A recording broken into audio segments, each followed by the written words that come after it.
Wes Goldberg, we've got a lot of serious basketball topics to get to today, but I have a fun cold open for you, and it's really about Victor Wembanyama and these photos of him at a Shaolin temple in China where he's like shaved his head. He's gone through this whole thing.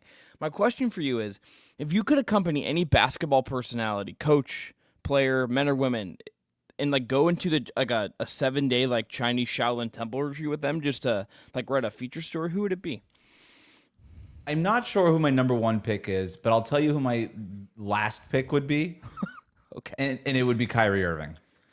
I'm going the other. My last pick is like I want anyone who's got like the Draymond energy where I think they might fight me over the 7 days and like Kyrie I think would vibe into like the spiritualness of it in a way that I think I could like. Problem with Kyrie is Kyrie would start trying to teach the class after Okay. like by the second day. Sure.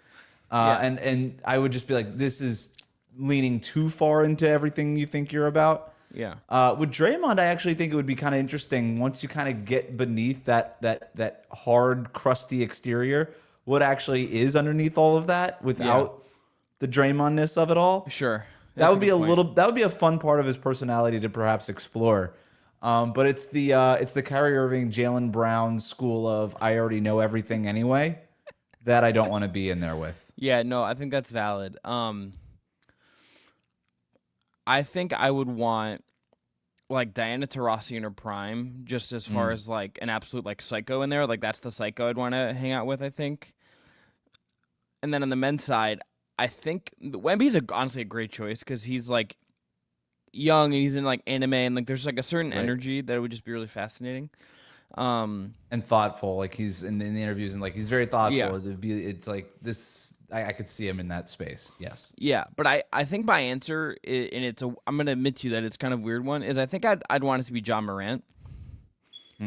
Let me just like see what Ja looks like in a situation that is so foreign to him and like out of his control and how he surrenders to that. I think would be fascinating. It's like my big esoteric Ja question is how does he like level up to some degree? And if like he's like, hey, I'm trying to 7 day Shaolin temple retreat away from like the Morant extended universe of him, what does that look like? It would be the ultimate I hired a nutritionist thing, right? You hear this from players all the time. Oh, I'm doing the LA gym 5 days a week. I wake up at 5:30 every morning to get this workout in. I'm doing the underwater stuff, and now I hired a nutritionist. I'm getting into shape. Half of the guys are like have multiple changes of clothes and like film all the content. They just change the clothes, but then it looks like they worked out a bunch. Is a real thing that I know happens in many player workouts, so it looks like they've been working out all summer. Yeah, this would be. I would want a TV show about this Ja Morant thing that you just put together. This should, instead of All-Star Weekend, let's just spend money on this NBA. Like All-Star Weekend might be it feels deader than ever. Adam Silver's like kind of there's been some like this is the kind of stuff we wanted in the Netflix documentary, and instead we just got guys eating Domino's pizza and talking about their moms. Well, why was Jason Tatum neither of our picks of the last person we want to go with? Because I actually think like he would be like insufferable. He would be insufferable of being like it becomes his personality in a way that it's like it'd be weird. Respectfully, Tatum's too neutral. I feel like I feel like he would just kind of sit in the corner of the class and not make a fuss out of anything. It wouldn't be my number one pick, but I wouldn't be annoyed with him either. Jimmy Butler 7 days in a Shaolin temple. I'll pass on that one. Him and Towns together for 7 days. Pass. Okay. On today's show, NBA Finals Game 2, the Thunder dominated. Does it mean anything? Game 3, look ahead. Giannis' latest Knicks coaching search. Let's go. Just Basketball Show. Chris Manning, Wes Goldberg. Let's go. Spectacular move by Michael Jordan. LeBron James with no regard for human life.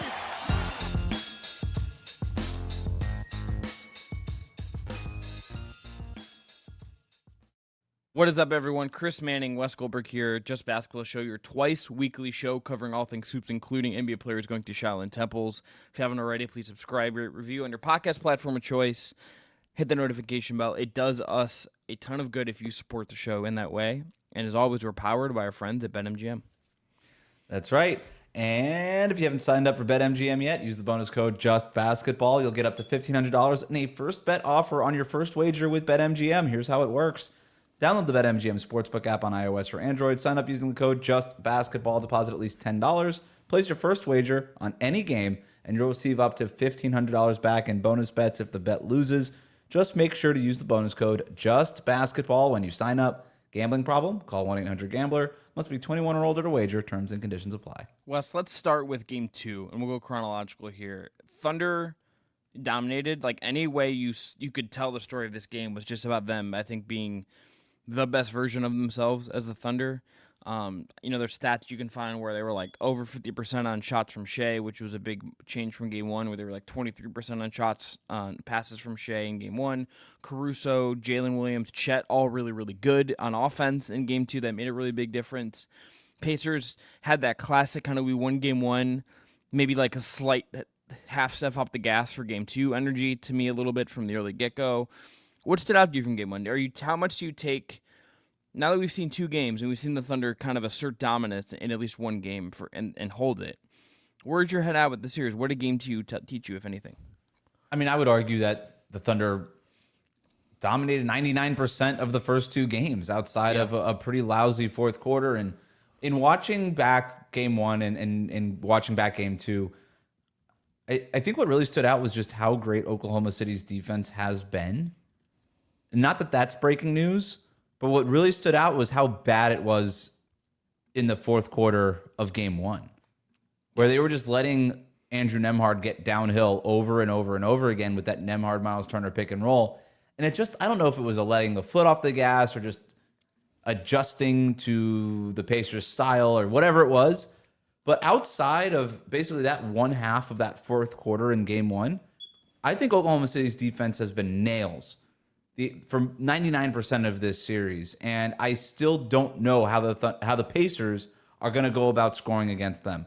There's a lot of talk about Tyrese Haliburton having to do more or whatever it is, and maybe he does. Maybe that's the answer. I don't know what ultimately the answer is. I don't know that there is an answer against this Thunder defense. I'm on record saying that this is the best defense I've ever seen. Yeah, and that's different than saying it's the best defense that's ever existed. I'm talking about I was born in 1991. I'm watching basketball closely at 10, 11, 12 years old, whatever. This is the best defense I've ever seen. I don't know. And I think it has, by the way, a very credible argument to be one of the best defenses ever. I don't know that there is an answer for the Pacers offensively. And as long as they're playing like this, that's my big takeaway is good luck beating them. And I had Thunder in 5 going into this series. I think a lot of people started to waver after game 1 for obvious reasons, right? The Pacers come back in dramatic fashion. You and I did a great podcast reacting to that game. I still kind of feel pretty good about my Thunder in 5 prediction. Like I'm not going to adjust because of the unexpected game 1 win by Indiana, because that was the one win that I sort of built in was something's going to happen. The Pacers are going to pacer and they're going to steal one of these games. They might have just stolen the first one, but the Thunder have been the dominant team of this series so far. And even with the series tied at 1-1 going back to Indiana, I think you got to feel pretty good about it if you're the Thunder, about where things are and how you've played. Yeah, I think that's absolutely right. I think Thunder in 5, to some degree to me, I haven't looked at the odds on series betting yet at BetMGM, but I haven't. To me, it's like Thunder in 5 almost still feels more plausible than like Pacers in 6 or 7, just in the sense that like we've seen the domination. You throw in this Halliburton potential leg issue. If he's like not 100% and doing superstar Halliburton shit instead of like very passive, very kind of uninvolved, very kind of disengaged Halliburton, which we've seen that vacillation over and over in these playoffs, and it's I think kind of part of who he is as a player to some degree, Wes. They're not winning the series unless like the end of game 1 Halliburton kind of comes through, and it's like in bigger doses than I think we've seen. That to me is like the biggest concern of Indiana. I'm expecting, like if I'm looking at game 3, and not to jump ahead too far, but it's like if I look at one of the things, if I'm them for game 2 to game 3, I'm expecting them to be really energized by just being at home. I think that crowd is going to be incredible and like really, really help them to some degree. Mm-hmm. I just think game 3 and game 4 are going to be close, in part just because of the environment. You'll get better games from guys at home. Historically, that's just kind of how this works. But if Halliburton is not kind of loosening things up, it becomes a real challenge. And it also just felt like Oklahoma City in game 2, like kind of learned some of the lessons from game 1. All the things we got into detail when we recapped game 1 instantly was like, okay, Chet, you need more from Chet, J-Dub. There's like little defensive tweaks you made, all this stuff. All the little things you could have wanted them to do better, the Thunder to do better in game 2, they just did. Chet early in particular is like really aggressive. They got him involved. It wasn't just the Shea show. Defense was even better in game 2 than it was in game 1, which is defense was already really good in game 1. It was better in game 2, even with, pretty similar turnover forcing. The stat that stood out to me, Wes, was so game 1, 9% of Indiana's shots are those junky long mid-range shots, so like 14 feet to inside the three-pointer. It's like even if you take mid-range shots, that is usually the zone that most teams now they view as no man's land. That jumped up to 16% in game 2. Now, the Thunder also took a lot of shots in that range in this game, but 16% is like extraordinarily high for that kind of shot. And then you're not getting shots at the rim, and you didn't shoot well on non-corner threes, even with good volume. On top of that, the Thunder had really good three-point accuracy, up to three-point volume a little bit. Like, they kind of just erased with the way they attacked it, I thought, in game 2, the Thunder did. One of the ways you could have envisioned Indiana mapping out a roadmap for the series. Now, Indiana has to adjust again back to finding a way to kind of loosen things up, which is that is the last place I want to be against the Thunder. I would rather be figuring out how to slow down Shea than I would having to figure out adjustments to beat this defense. Yeah, and you could argue that even in the first 2 games, it's the Thunder that have made the biggest adjustments, because the Thunder make the big lineup change going into game 1, and then they make the adjustments obviously coming off of game 1 going into game 2, right? Not to say that the Pacers haven't made any adjustments. Of course they've made adjustments. Of course they've game planned for the Thunder, but it feels like even in the first 2 games, it's the Thunder who have been making the big dramatic things, right? The lineup change in game 1. In game 2, the big talking point after that was setting the screens way higher, getting Shea downhill, spreading out Indiana's defense a little bit more, and doing those things. I don't know what the Pacers can do. They've made some adjustments, right? They got Nembhard on the ball, Halliburton off the ball a lot more down the stretch in game 1. Then they went back to Halliburton on the ball in game 2, and then they started experimenting with some dribble handoff stuff at the end of game 2 and things like that. In terms of the game 3 adjustments, what you keep hearing out of Indiana right now is paint touches. How do we generate more paint touches? Halliburton specifically talking about getting 2 feet in the paint. Rick Carlisle has talked about it. Pascal Siakam has talked. Everybody's talked about it. To your point, Chris, I don't know. I don't really know what you can do in order to generate them consistently, because the number you put out all the shooting numbers there. The one that really stands out to me is the rim attempts. They're just they've got something like I used to have it in front of me. They had 21 rim attempts or something like that in game 2. Oklahoma City had 36. That's too much of a margin. Yeah. You can't be giving that up, especially against a mid-range shooting team like Oklahoma City, where there's going to take a high volume from that area. So and rim shots are shooting at the rim is an equalizer, right? Getting looks at the rim, even if it's against a good defense, because you are so close to the rim, you're betting on ultimately you're going to make enough of them because you're close, and these are high level athletes. You're going to make them, or you're getting fouled. You're betting on or you're generating open looks from the perimeter. And so to me, getting those shots at the rim is the best identifier of, hey, we're getting to the stuff we want offensively. Because ask any offensive player, what do you want to do? I want to get to the basket, right? Nobody wants to settle for the mid-range shot, but sometimes you do in certain spots. But if you can get to the rim, you're getting to the rim. So when we're looking at game 3 adjustments, that to me is the big thing. Is if I'm the Pacers, how do I generate more looks at the basket?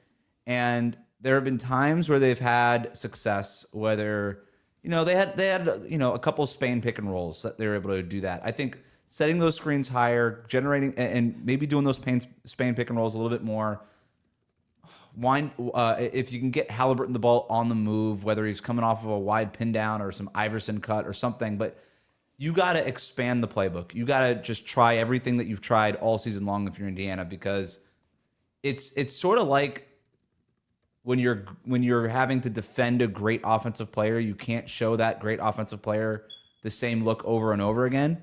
Oklahoma City's defense is almost like that, where you can't just show them the same offensive play over and over again, because they'll just snuff it out. They'll figure it out. They see the patterns and then it's gone. Yeah. So if you're Indiana offensively, it's got to be the kitchen sink every single game. Yeah. Like every game, starting game 3 in Indiana. Yeah. Let's go to game 3. What to you are you looking for? You mentioned the kitchen sink. You mentioned everything. Like, what is, like, if you're Rick Carlisle going into the cupboard, what's the first thing you want to throw out there and just try to make it work? Like, what is the adjustment? What is the thought you have going into this game? Which I think game 3, whoever wins game 3 is probably winning the series. But I think more than that, Wes, I think game 3, if it's close or if it's not, it's going to tell us what the rest of the series is going to look like, even if no matter how many games it goes. For the record, I think if not to disrespect the Pacers, but I think even if the Pacers win game 3, I still think the Thunder win the series. But I mean, the Thunder are that good. If they're in a zone against this particular team where that's just where they're. I think Wes, unless they were getting a healthy Boston team or the Cavs before they kind of fell off the face of the earth, those are the only teams I think we would have looked at as real threats to Oklahoma City. I feel bad even saying it. I love this Indiana Pacers team. I think they're so good. Yeah. I just think the Thunder are that much better. That's saying more about the Thunder than it is the Pacers. But to your point, if the Pacers are going to win the series, it kind of does feel like they have to win game 3. So I'm looking at a couple of things, but the number one thing I'll be watching for is Oklahoma City's pickup points. And this was a big storyline for me going into the series was where are they going to be picking up Indiana's offense? And they've been picking it up at darn near half court over and over. They almost forced like over and backs because of how high their pickup point is defensively. Is there a way for Halliburton and the Pacers to use that against them, right? Where that defensive shell of Oklahoma City is so extended that they're able to find those sort of empty spots in that half-court setting. If I'm the Pacers, that's sort of what I'm looking at on film is where are these little weak points now that we can find? They're extending up their pickup point. When we see them about to pressure us at half court, what can we do? What's the over-the-top pass that we can hit? What's the skip pass that's going to be available? I think that's a big part of it. And then you've been on this from the very beginning, but finding more opportunities for Siakam against a small and a switch. The Thunder have been really good at not switching what they don't want to switch. Yeah. If I'm the Thunder, I gotta hit those screens harder. I gotta flip the angles of these screens. I gotta keep the Thunder's defense guessing and force them to switch.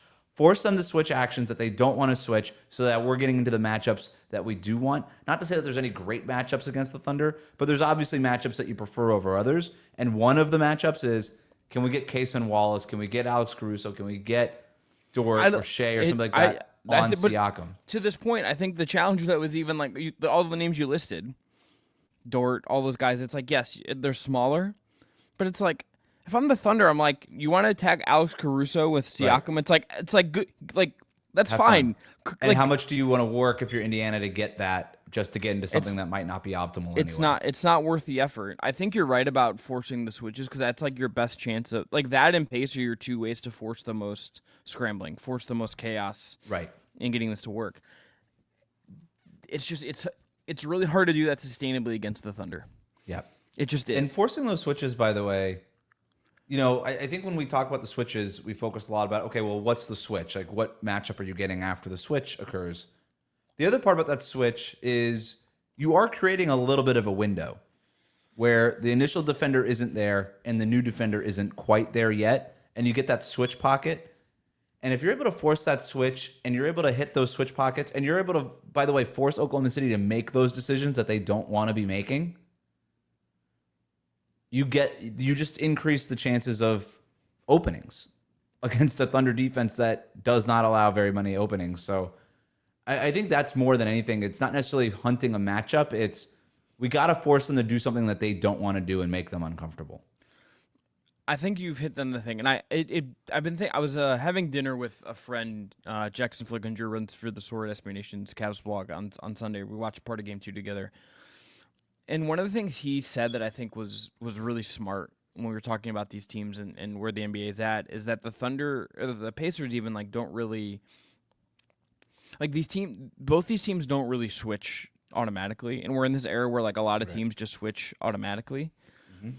I think there's a lesson here, more so on the OKC side of that. Like certainly you need the right athletic profiles and the coaching, and like it's not just.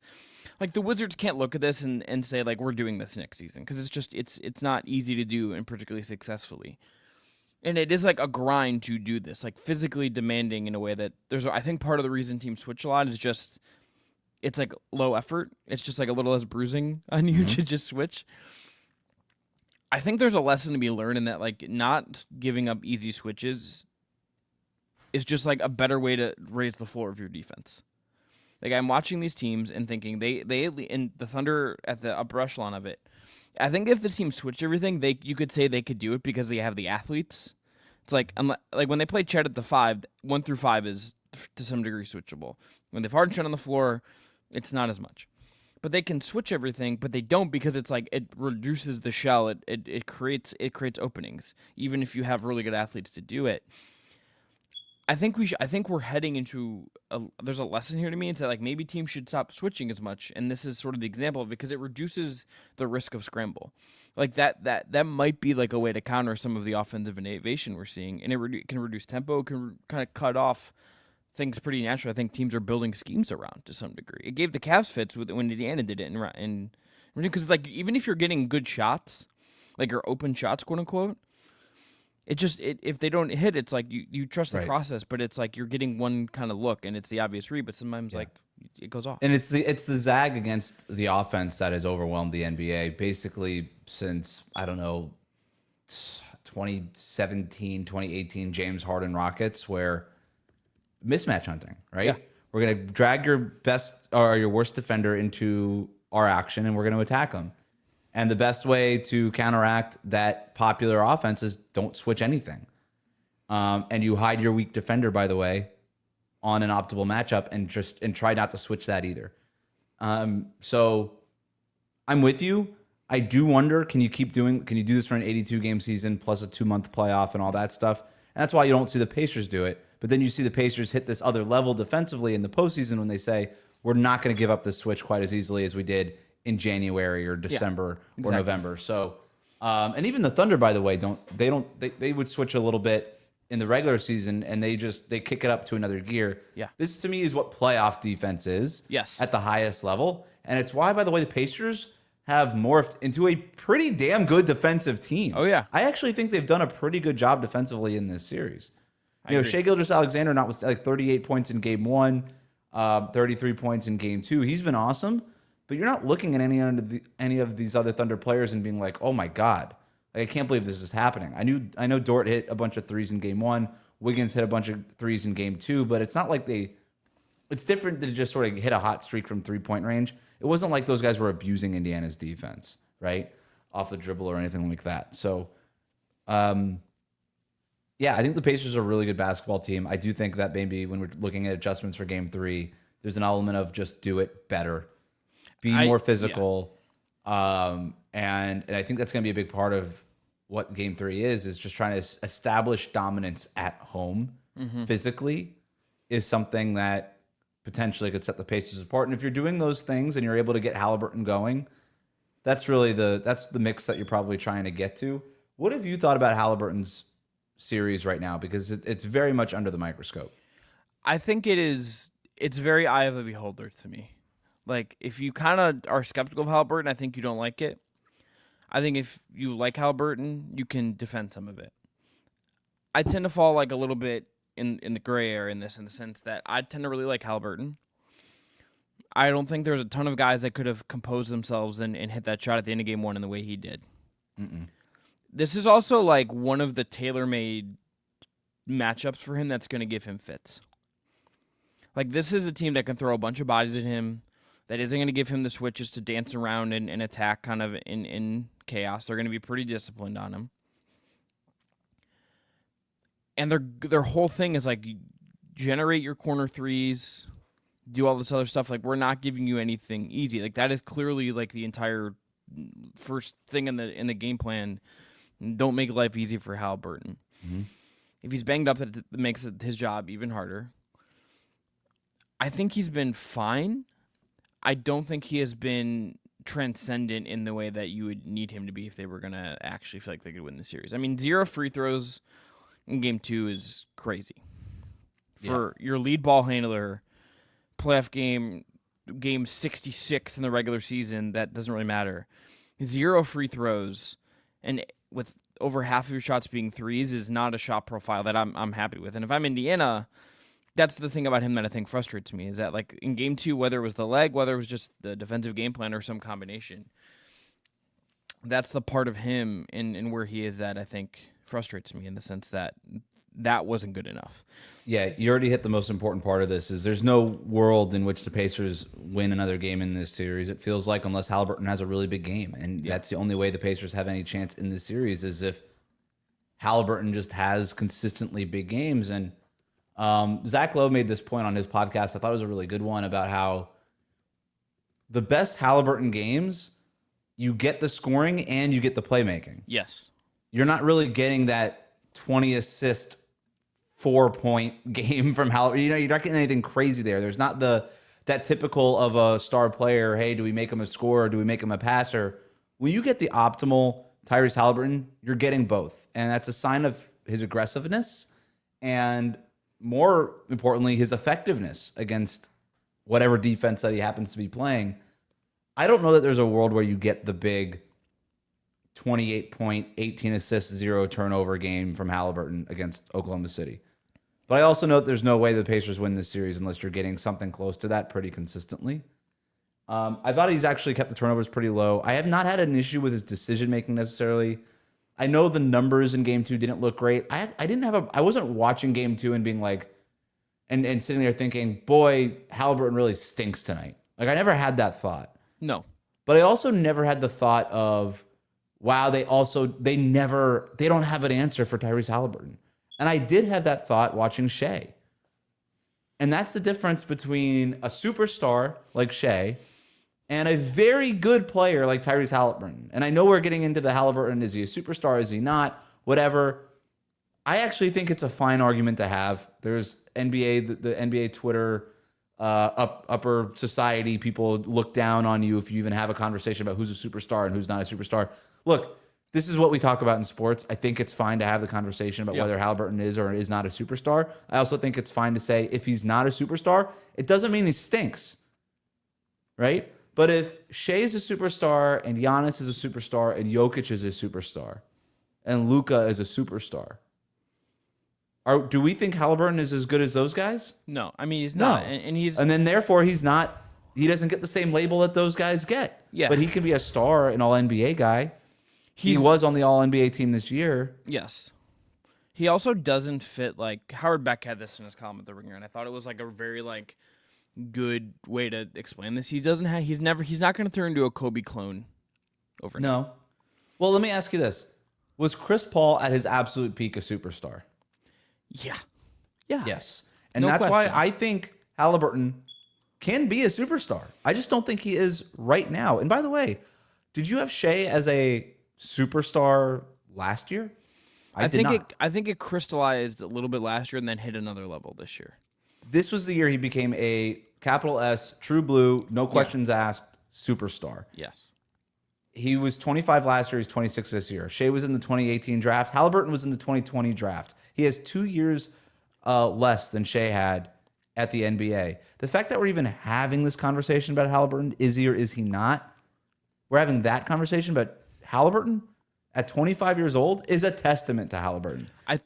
There's no way to see it as an insult. I think it's also just that these things are going to look different sometimes, right? Like, we have, I think we're in this era of NBA stars, and this is maybe a deeper conversation for another day, Wes, about where the league is at. But like the top 10 guys in the league, none of them are really similar anymore. There used to be like an archetype of like you'd be a somewhere between 6'5" and 6'8" scoring perimeter player with a mid-range game. Mm-hmm. It's not really what this looks like anymore. You have like a variety of flavors. And I think Halliburton is at like the tip of the spear of like guys that are like quote unquote superstars, but they're also like, with the way the game is now and the way that they play, a little bit more volatile and not as consistent. And if you want to ding them for the lack of consistency, I think that's totally fair. I think like the very, very best. Well, that to me is like, that's the superstar superpower. And is consistency. It's Shea, it's Jokic, it's. I mean, Luka. I mean, if you want to be like really pick nits, it's like Luka and Anthony Edwards don't always have that consistency thing with them. I don't have Anthony Edwards as a superstar either, which sounds crazy considering how people talk about him. He's over as hell. Like he has like the presence of one, but he hasn't maybe hit that like consistency, fully realized version of himself. There's like I think Halliburton and Ant get there. I think they both get there. They're just not there yet, and I think that's fine. And I think we are wonder just how have these more wild extremes. I think with 3-pointers. And I think with pace, I think you are just going to have stuff be more up and down. That is and that's to your point. Also, it's why you have guys like Shea, Jokic, and Giannis not relying on the 3-point shot because they don't have to. Yeah. With Halliburton, it's why LeBron and that Mind the Game pod that he hit after the season was like the mid range still really matters and laid out like a really good reason because it's like it evens you out a little bit, right? Like and you're seeing how important it is in these playoffs when defenses tighten up. With Halliburton, I thought he made really big strides in the Eastern Conference Finals last year against Boston. I thought he made even bigger strides throughout the playoffs this year, defensively specifically. These last 2 playoffs have been the ultimate stress test for Halliburton, and he's legitimately turned into a star player because of them. I do wonder how these NBA Finals, if the Pacers, I'm not trying to dig their grave too early here, but regardless, if they win this series or not, if they win this series, we're going to see this growth from Halliburton in real time. And Halliburton will probably be a superstar by the end of it if the Pacers win this series. Yeah. If they don't win this series, I think you're also going to see a lot of growth from Halliburton carrying into next season, and how he adjusts to that will be really interesting. But this is a tremendous learning experience for Halliburton this early in his career. Again, he was in the 2020 draft. So 5 years into his career, he's played in 2 Eastern Conference Finals and an NBA Finals. Yeah. And gotten traded. Like it's you can't ask for more to get heaped onto this guy's plate this early in his career, and he's responded pretty much every time by just getting better. 100%. Let me pull up the lines real quick. So the line for tomorrow's game, 8:30 ABC. Thunder are 5.5 point favorites. That's like 3 to 5 point swing, home versus road. They're minus 220 on the money line, plus 180 for Indiana. Over-unders at 228.5, minus 110 line for that. That's where we're at. Yep. Very fascinating for this game. I think we're gonna learn something one way or the other, and I think what makes it just such a fascinating game. Very excited before we get out of this. Yes. Very excited for Indiana to host their first finals game since 2000. They came into the finals in 2000. Down 0-2 when they went to Indiana playing the Lakers. They at least come into Indiana for their first finals game in 25 years with a tied series. So I think this crowd really deserves it. And Indiana, between this Pacers team and Caitlin Clark and everything, they're having a moment. They're having a basketball moment. So it's really cool for them. Really excited to see what the atmosphere is like. Let's go to Giannis. Let's talk about a true blue. Let's do it. Superstar. Matt Moore. Who, by the way, subscribe to Hardwood Paroxysm again in your email. The OG basketball blog is back in email form. Very happy about that he's doing that. Also, the Action Network, I believe still. And then Brian Windhorst as well they've both reported that Giannis, there's not a trade market for Giannis, that he's not asking, and the Bucks aren't searching around. Teams are starting to think that Giannis is going to stay put. Which I don't love that for Giannis. Mm-hmm. I don't know what the rest of his, if like next year, the next 2 years look like if he's really sticking. I think that's weird. I think it also begs a lot of questions for where the trade market is going. I think teams will shift to Durant like immediately. I think that's where the teams that want Giannis will go, and they'll say we'll pay less for Durant and still try to get better by trading for Durant. I think that could mean maybe you see more aggressive calls for more risky things. Like, I don't know what to make of fully, like, we've heard that story and then it's kind of going away, but does a team call on Zion and take like a crazy swing on him this summer because they just want to make an aggressive move with some chips? Does a team come in with like a more crazy Devin Booker offer? I think this opens the door for a lot of different things, but I think Giannis being off the table ahead of draft week, when it feels like that was where this was going to happen and where I think we're going to see a lot of movement, and all the reporting indicates as such. I think Giannis, if he is truly, truly off the board, it shifts the entire expectation I think I had for this trade market this summer, Wes. Yeah, and you're right to say that Kevin Durant is then going to be the top name that gets moved, and you're starting to hear reports that this is going to happen soon, right? Yeah. That this is teams, like around draft week that we te- could start seeing stuff happening here. And then the Knicks being the latest team via Windy. We're starting to figure out what the potential list of destinations for KD is, right? New York, Minnesota, San Antonio, Miami. These are the teams that sort of keep coming up. But to me, the more interesting thing is, okay, the teams that miss out. First of all, the teams that 29 teams would call about Giannis, right? I don't think every team is going to call about KD. He's not right for every team the way that Giannis just seems. It's not the same player at the same point of their career. Yeah. But there's going to be a lot of teams that want to get in on a big move, right? We've heard a lot that this could be a very crazy offseason. Well, it feels like it becomes a lot less crazy if Giannis doesn't move. And if Durant becomes the number one guy, that's awesome. Like, Durant moving is a big deal. That's a needle mover. He's also 37 years old, right? It's not the same kind of earthquake-shattering move that Giannis changing teams would be. But I do think that there's going to be teams that miss out on Kevin Durant that have sort of decided and built like a trade package and had eyes at potentially using that trade package at a superstar type of player that just start calling around the league. And then when you start calling around the league, that's when stuff starts happening sometimes, right? So those teams might call Atlanta about Trae Young, or Charlotte about LaMelo Ball, or to your point, New Orleans about Zion. Like, what does Memphis do with Jaren Jackson Jr. and Ja Morant? Like, what's their big plan, right? Jaren Jackson Jr. is eligible for a contract extension. That's sort of interesting to me. So, yeah, I'm excited to see where it goes, but the Kevin Durant thing is the first domino, and it feels like if the thing with Durant always was it felt like Giannis had to make a decision first before teams went all in on Durant, and we still haven't gotten word on what the deal is with Giannis, and that to me is the thing that I think teams are still waiting on. Is it's one thing for teams to talk about internally, yeah, we don't really think Giannis is going to get moved, we don't think he's going to demand a trade. But until Giannis comes out and says something publicly in terms of I'm staying in Milwaukee or trade me, I wonder if teams are still just going to keep their powder dry on their stuff before they make a move for somebody like Durant, as long as there's a level of uncertainty with Giannis. I also wonder with this Giannis thing is like how much. I wonder if we start hearing that teams start really coming aggressively knocking, and how much we kind of understand how much teams make aggressive calls about Giannis before we hear Durant offers come through, right? Like, if I'm like the Knicks, if I'm the Rockets, if I'm any of these teams you could list out as like a Durant destination,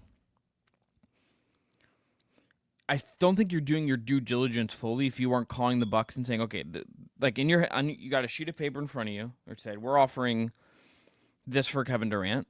Mm-hmm. We're going to take this offer and we're going to the 120% version of this Durant offer is our Giannis offer. 150% of this Durant offer is our Giannis offer. I think you have to at least call and get a hard no before you do that. And the reporting we've seen does not tell me. It seems like teams are like waiting for the Bucks to like make the first thing. It's like if you're at you match with someone on a dating app and like you're like waiting for them to come first when you probably should just ask. Mm-hmm. Like, get it over with. Just get the awkwardness over with and get the no. Mm-hmm. Right? Like, if you see someone at a bar you like, just like get the no and move on. Mm-hmm. I don't think it doesn't seem like that has happened to our knowledge. Like have the Heat, like if I'm like the Heat, for example, I'm taking my best offer for Giannis, and I'm getting a no on that, and then I'm having the long meeting about should we be a Kevin Durant team. If I'm the Knicks, yeah, I guess the reason why you're not seeing that yet is because it's gonna be no until Giannis demands a trade. I just still think I would rather no to sleep at night, like because not like. But it could change. I guess the point is it could change if Giannis says trade me. Yes. So really, Giannis is the one who holds the cards. Yes.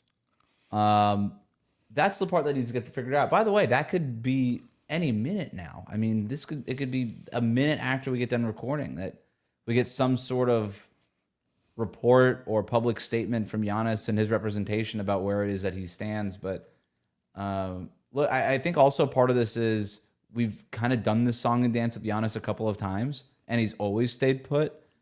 I think the assumption has to be he's going to stay put until he says something different publicly. Yeah. And even then, it's like Giannis has... Maybe the thing about Giannis universally is that it's never felt like that's what he wanted to do. Right? Like, it has never felt like he necessarily wanted to be, like, the bad guy in this.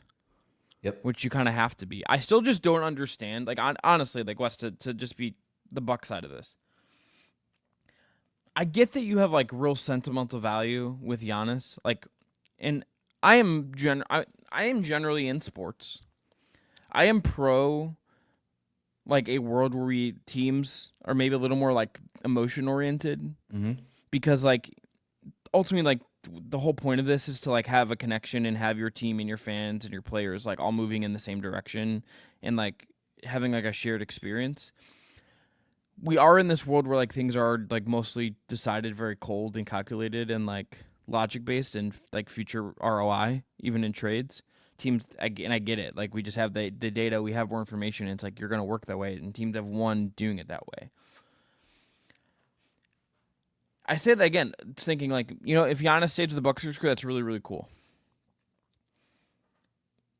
Maybe that's enough for the Bucks and for them. But it's like, I'm looking at not having Dame for a year, and like, Brook Lopez might just go to the Lakers this summer or go somewhere else this summer to go chase the title before he retires. And then my second best player is like Kyle Kuzma.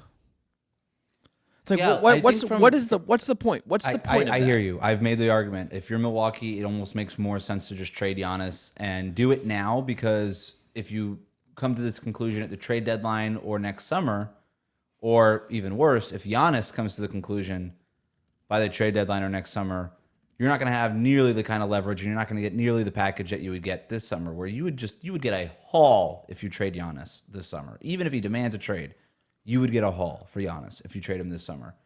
And you're going to get a good return no matter when you trade Giannis, but it starts to get less. Yeah. And in the team building prospects, you want the most. Like that, obviously. Yeah. At the same time, the owner has to sign off on this, and I don't know how you trade a superstar like Giannis unless he demands a trade, because they still need to sell tickets and all those other things. But we'll see what happens. I mean, I'm with you generally. I think that they should just trade Giannis, but we also know that that's just not how things work, to the point that you already made. So, yeah, that's all I got on Giannis, though. Right now, favorite Durant landing spot? Miami. Okay, non-Miami division. I want that for you to be clear. Like, I want you to be able to record Kevin Durant, Bam Adebayo-centric podcasts for you. So I actually liked the idea of San Antonio for a while, and now I don't, and I'm not really sure why. It's not my favorite fit. I think I want to see Durant somewhere with a little bit more structure, which sounds crazy because we're talking about the Spurs, but Greg Popovich isn't there anymore. He'd basically be working with a rookie coach. Yeah. Victor Wembanyama is very early in his career, and it feels a lot like the Wemby show still in San Antonio, and good, and I want to keep it that way. And I love De'Aaron Fox, but like not necessarily the biggest draw for me. Not a ton of depth. It's just not my favorite spot. Minnesota, I guess, would be interesting. But yeah, I would love for him to end up in Denver, but it's almost impossible to figure out a trade. That's my one. That's the one I really want. Yeah. Like, Durant finishing his career playing off of Jokic just sounds awesome. It would be great. It's just impossible. But it's $51 million, and it's like Michael Porter Jr., and then how do you get the other $16 million? It's really hard. It's because it's like Zeke Naji even then gets you like another 8. It's like, okay. No, it's be this crazy trade where you're trading Jamal Murray and Michael Porter Jr., and you've got at least a third team involved, and now we're talking about a different looking Denver team that I'm not even as excited about anymore with Durant. And so, like, if you do this, I want it to be Murray, Durant, and Jokic. Like, that's kind of the whole point. Exactly. So I just want Durant to get another title. And Aaron Gordon. Yeah, and Aaron Gordon. Like, I want those 4 guys, and then you figure out and Christian Brown probably, and like those 5, and then like bring back Russ just for the vibe of that and to see what happens. Yeah, that's why I think if you put him in Minnesota, you've got a chance there. But yeah. Stuff. All right, finish with the Knicks coaching search. Jason Kidd is reportedly of interest to the Knicks. Mm-hmm. Windy and others have reported that he is interested. He's very settled in Dallas, is connected to Kyrie and AD. So it doesn't seem like that is an option.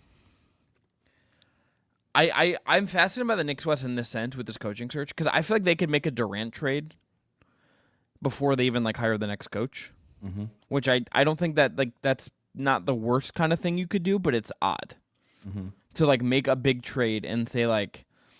Now, is basketball football where it's like you have like guys that fit systems certainly in styles of play like as rigidly? No, I think that's sort of the beauty of basketball. It's not like you need certain guys for certain things and certain tasks. Like it's just you kind of figure it out more or less. But if you're saying like if you had a coach who you're talking to and they're just like number one, $51 million, it's a lot of money, and it's like you trade like when you're like who like let me look at the trade machine. Let's look at the salaries here. It's like you traded Josh Hart and you like got the role guys that are good for Durant, and it's like how is it would be like a Mikal Bridges plus other things going to Phoenix. To your point, I'm not sure what coach wouldn't love to coach Durant. And then you could sort of retrofit or you kind of hire the coach based on the new roster. Yeah, so like, look, we're trading for Durant. We got to make sure we have the right coach for that it's like team. Bridges, Hart, Robinson, and then you're giving that guy the team that you're giving this coach. It's like Brunson, Anunoby, Durant. Yeah, I don't love this is why I don't love the Knicks thing. It's for like Durant. It's kind of inherently the challenge of Durant is like he's probably making too much money for what he is at this point. For trade purposes, like he has it's tough to match trades, and that's to your point. If Durant's going somewhere, he's going to want to win a championship, and if you're a team, you're going to have to give up a lot of stuff. And can you give up all that stuff and maintain the integrity of a roster that can win a championship with Kevin Durant minus the stuff that you traded for Kevin Durant? That's the tough balance here. Yeah. The kid to New York thing, I don't know if it's a good fit. It's not that interesting to me. The interesting part to me is that they did not have the plan when they fired Tibbs. No. And that was the issue to me. I made this point over on Real GM Radio last week where, and I'm not the only one to make this point, but the idea that if is Tom Thibodeau your Mark Jackson and what you're looking for is your Steve Kerr.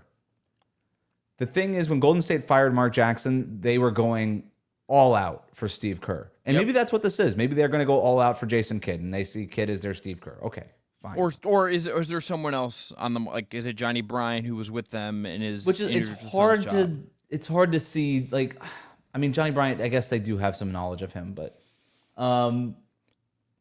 it just says that they didn't necessarily have the plan. They just didn't want Tibbs there, and was that too much of a knee-jerk reaction? Probably based on losing the conference finals. All I know is that the Knicks have not had a good coach for a very long time. The last time they had a coach have a winning season in 4 out of 5 years, Jeff Van Gundy in the late 90s, prior to Tibbs. When they fired Tibbs, they were walking away from a guaranteed 500 record, a guy that just went to the Eastern Conference Finals. You were in the playoffs. I understand expectations are higher in New York, but man, like this, if you get this coaching decision wrong, which has sort of been your thing for almost 30 years now, for 20 years now,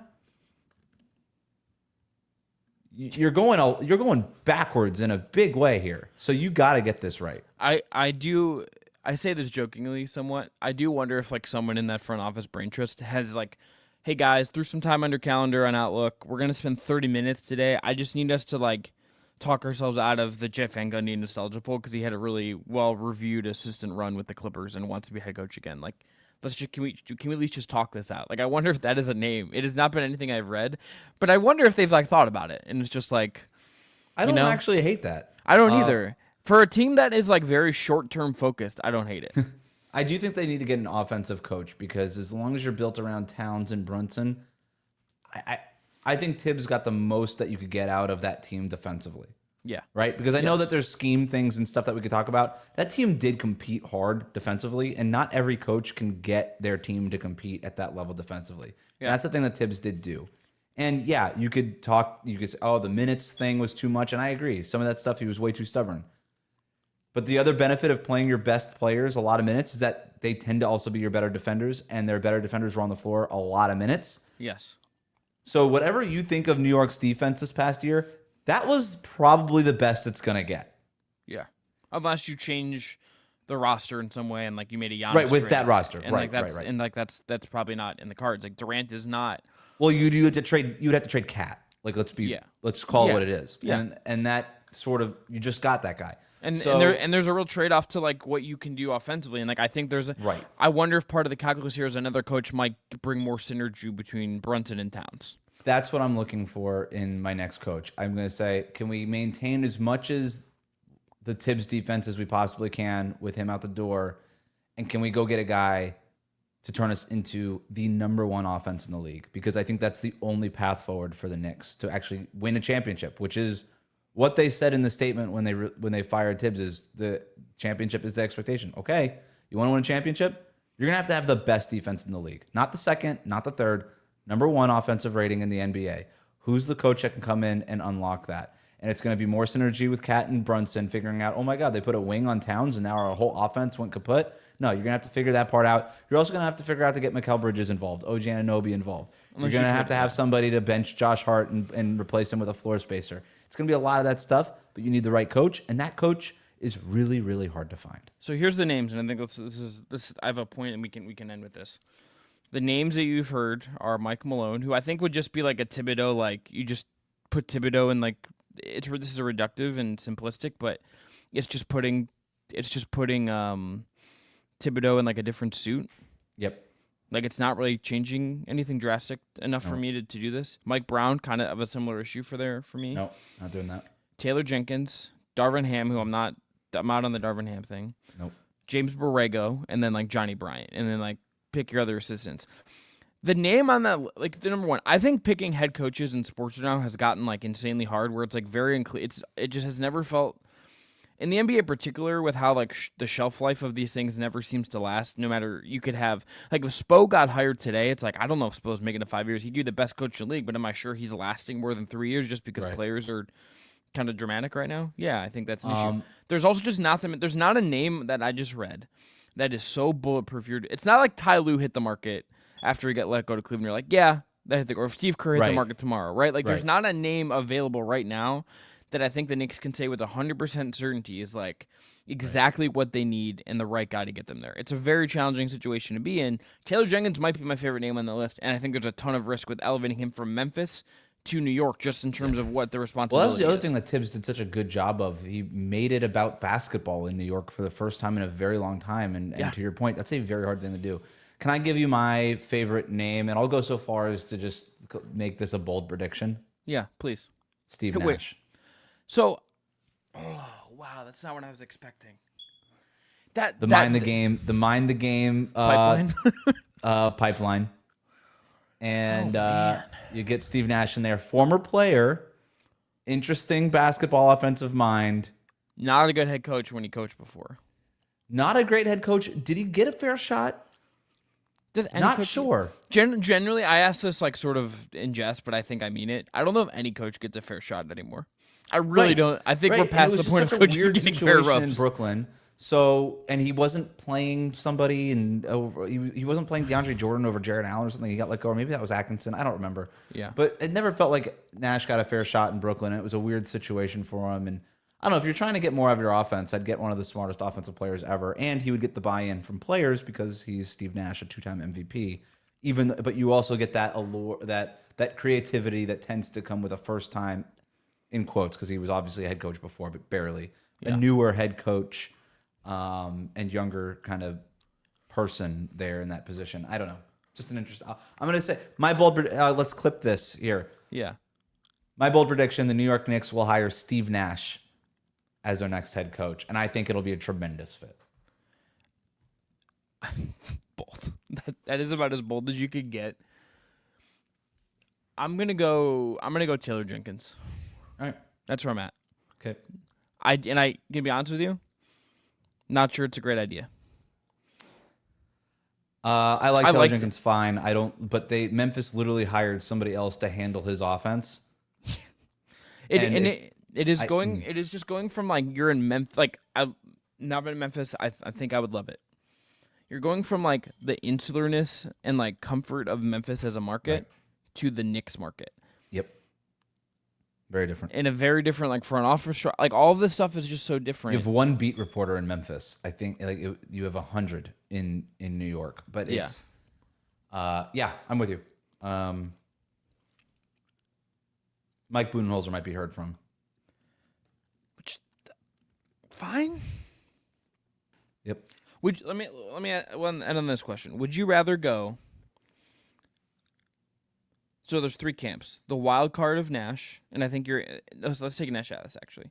Would you rather go retread coach that you kind of know what they are, but some flaws that you kind of documented, Budenholzer, Jenkins, etc.? Or would you if you're the Knicks, would you rather go assistant that you feel like you vetted well and you think is ready for this? Like, what style do you prefer if you're making the If I'm the Knicks, I think I need the retread coach. Yeah.